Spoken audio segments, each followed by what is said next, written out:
What's up, poker players? Hope you guys are killing it out on the virtual felt. This was our session from 2 days ago. Mega downswing. Terrible. Look at that. We couldn't even win a single hand. There was hardly any going up in there. All going down. But we did rebound yesterday with this session and this session. If you missed out on the last video, we went over the losing session. So head back to the last video if you guys want to take a look at that. Today we are looking at the rebound session and the big hands that we got into during these two sessions. Let's jump right into it.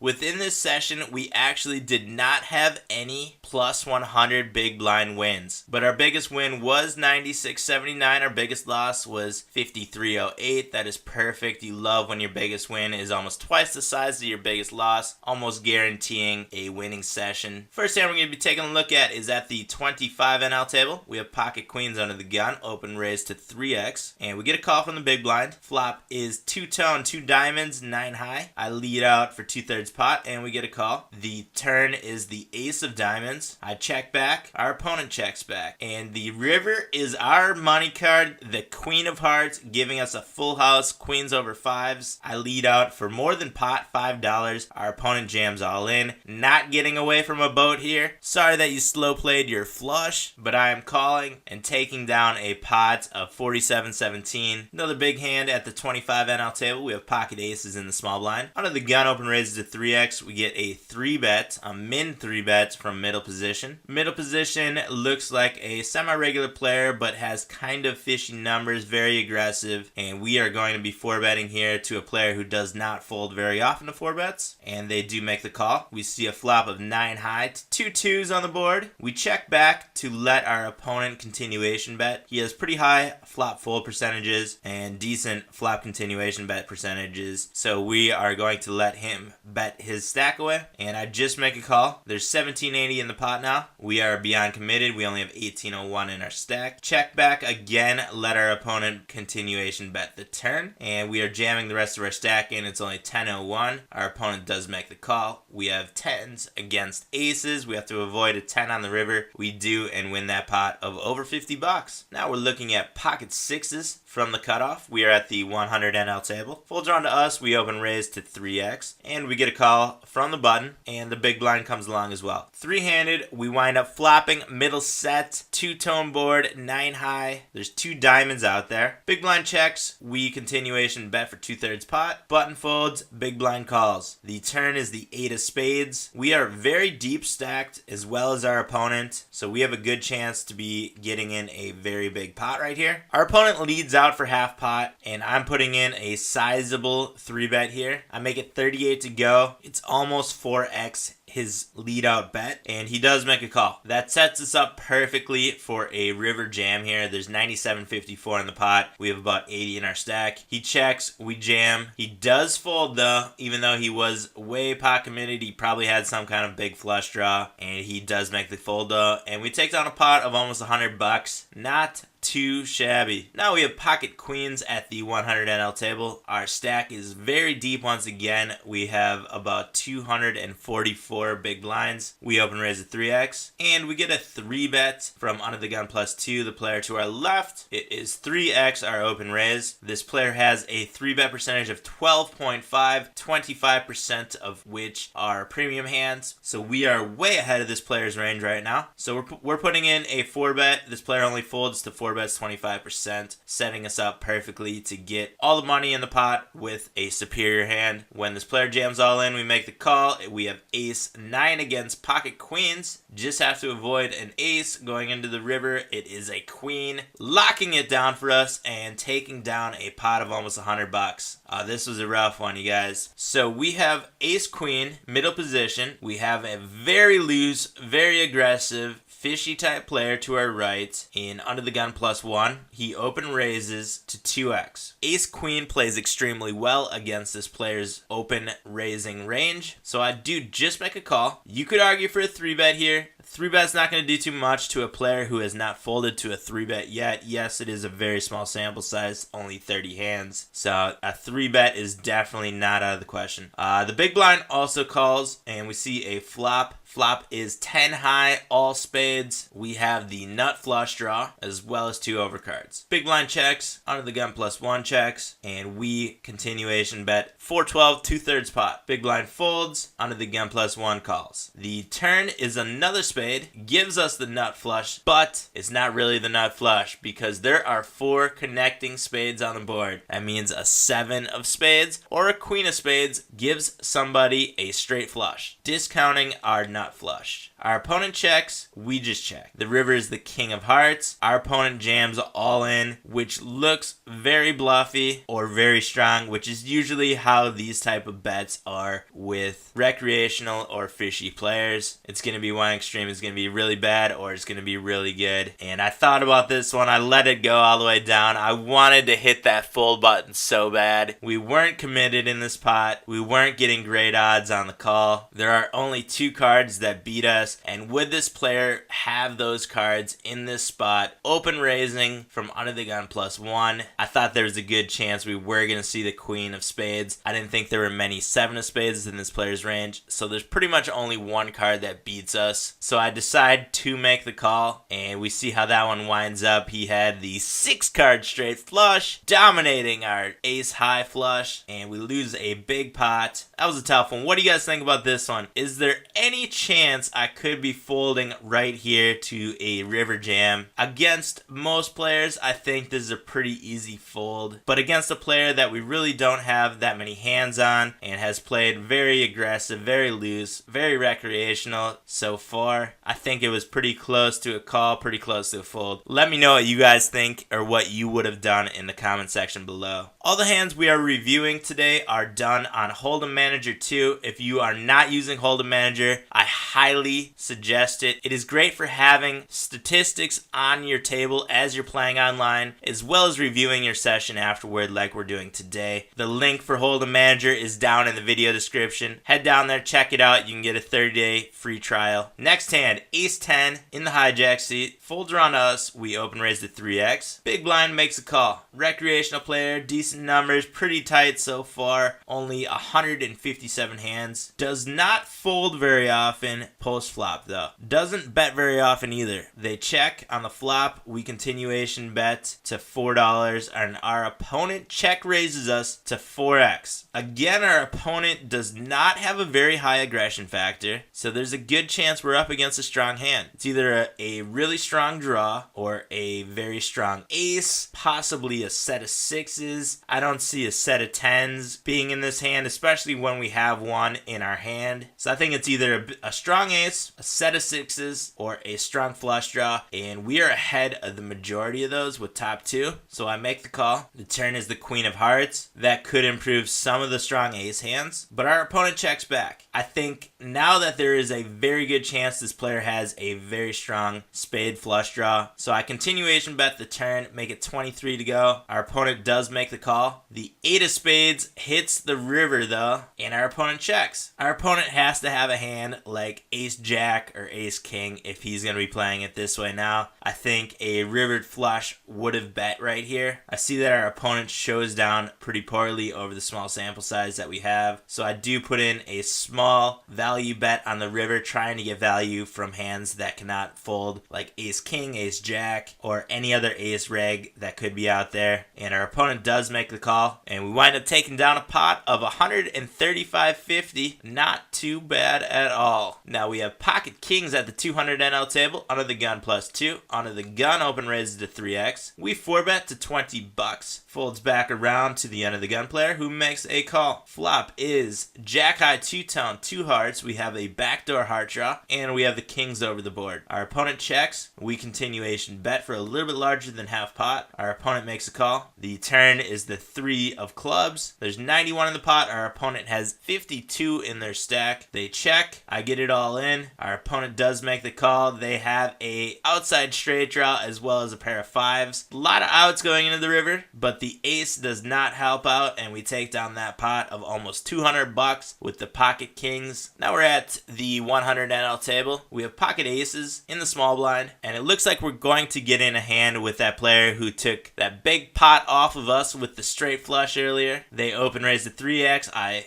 3-bet to $11 with the pocket aces in the small blind. And our opponent 4-bets to 21. I don't think there's any chance our opponent's going to be folding here. We've seen how they play already. So I put in a small 5-bet here, doubling the $21. And he jams all in. 6-bet jam. All right, we got some action going into our aces, making the call. 8s against aces. Gotta love that. And we take down that pot of almost $200 with the pocket aces, getting our money back that we lost earlier with that nut flush against the straight flush. Thank you, sir. Now over to the other session that we had from last night. We do have one very large hand right here at the 200 NL. We get an under the gun raise to 3x, and we get a call from under the gun +1. Full drawn to us, we put in a 3-bet to $24, 4x the open raise. We get a call from under the gun and under the gun +1. Flop is absolutely perfect for pocket queens. It is queen high rainbow. There are no flush draws, a couple straight draws out there. Pretty dry board though. It goes check, check. And we put in a very small continuation bet right here of $24. And we get a jam from under the gun +1. Never folding top set here. So we make the call. We are top set against ace jack. He needs running cards in order to win this pot. That 9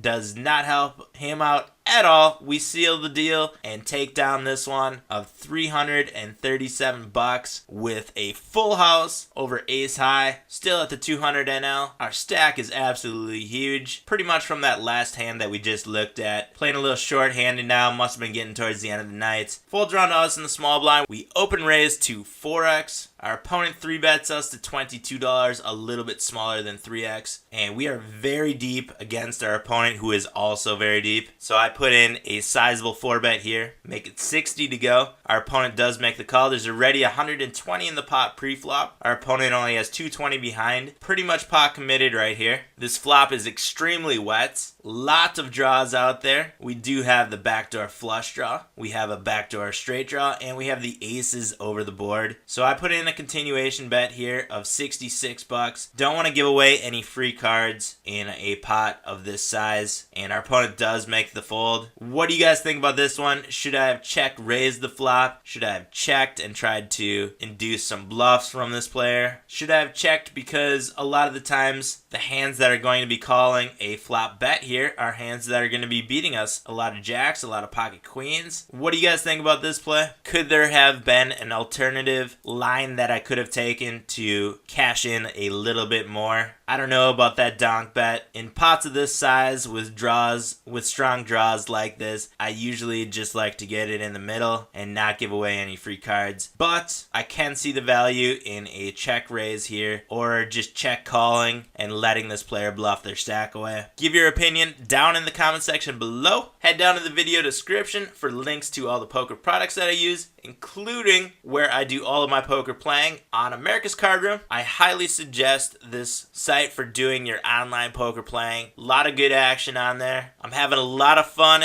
building a bankroll from $50. The swings have been crazy the last couple days, but that's what happens when you move up in stakes. Use promo code DKPoker if you have not signed up or deposited on America's Card Room yet. You will receive a $1,000 cash deposit bonus, as well as 50 tournament bucks. Give this video a thumbs up if you guys are liking it. Hit that subscribe button if you guys have not done that yet. You don't want to miss out on any of the poker action, instructionals, or poker product reviews that are coming up in the future. I will be back with a new video very soon, but until then, I'll see you guys out on the virtual felt.